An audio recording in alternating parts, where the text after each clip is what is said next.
ప్రశ్నించే స్థాయి నుంచి శాసించే స్థాయికి ఎదిగిన జనసేన 12వ ఆవిర్భావ దినోత్సవాన్ని జరుపుకోనుంది. ఒక్క సీటు నుంచి పోటీ చేసిన అన్ని సీట్లు గెలుచుకునే స్థాయికి ఎదిగిన జనసేన అతిపెద్ద పండుగ చేసుకునేందుకు రెడీ అయింది. ప్రభుత్వం ఏర్పడిన తర్వాత మొదటి ఆవిర్భావ దినోత్సవం కావడంతో భారీ స్థాయిలో ఏర్పాట్లు చేసింది. ఈ వేడుకలకు జన సైనికులు, అభిమానులు భారీగా తరలిరానున్నారు. శుక్రవారం పిఠాపురం నియోజకవర్గం చిత్రాడలో జనసేన భారీ బహిరంగ సభ నిర్వహిస్తోంది. ఈ సభకు రాష్ట్ర నలుమూలల నుంచి జనసేన కార్యకర్తలు, లీడర్లు, పవన్ అభిమానులు హాజరు కానున్నారు.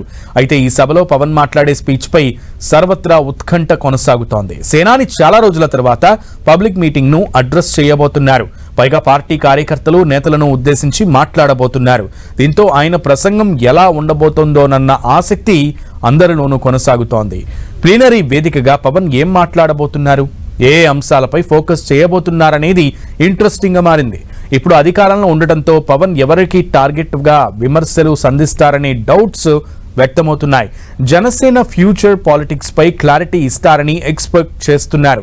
మరోవైపు ఈ సభా వేదికగా పవన్ వైసీపీని కార్నర్ చేసే అవకాశం ఉందంటున్నారు.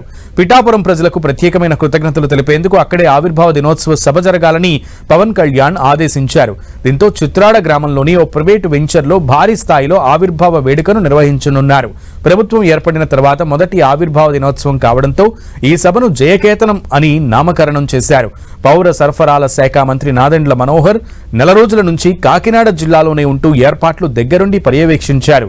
ఇతర నాయకులందరూ ఒక్కో కమిటీలో ప్రత్యేక బాధ్యతలు తీసుకుని స్వచ్ఛందంగా పనులు చేస్తున్నారు. ప్రత్యేకంగా సభ కోసం 14 ఎకరాల స్థలాన్ని సిద్ధం చేశారు.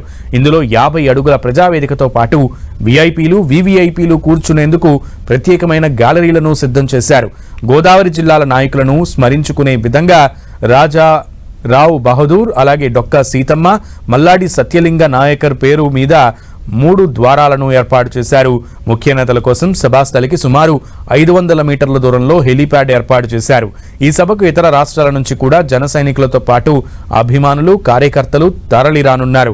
దీంతో సుమారు 2 లక్షల మంది ప్రజలు హాజరవుతారని అంచనా వేస్తున్నారు. ఎక్కడికక్కడే పార్కింగ్ స్థలాలు సిద్ధం చేశారు. సుమారు 2000 మంది పోలీసులతో బందోబస్తు ఏర్పాటు చేయనున్నారు. 75 సీసీ కెమెరాలు, 4 ప్రాంతాల్లో భోజన కౌంటర్లు, మజ్జిగ, మంచినీరు, ఓఆర్ఎస్ ప్యాకెట్ల ఏర్పాటుకు కూడా సిద్ధం చేస్తున్నారు. ప్రశ్నించడమే ప్రధాన లక్ష్యంగా పార్టీ పెట్టి ప్రజల సమస్యలపై గళం విప్పుతూ 12 వసంతాలను పూర్తి చేసుకున్న జనసేన ఆవిర్భావ దినోత్సవ వేడుకలు అట్టహాసంగా జరగనున్నాయి.